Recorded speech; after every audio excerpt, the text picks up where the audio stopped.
You have to excuse the video here. I'm doing it myself with two hands. But we're going to make a ceiling fan generator, neodymium magnets, and this is going to be a mold that the magnets are going to go in and around. You're going to need some Cool Whip tops or tops of this nature, and then you're going to have to cut the lip out of one. I'll show you that.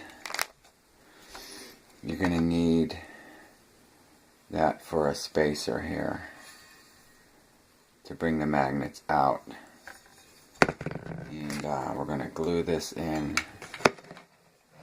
I'm going to glue this in here like this on the top right here, and then set the magnets and put a center here to hold in all the epoxy that I'm going to put around here. It'll look pretty cool. Let me glue this and I'll get right back to you.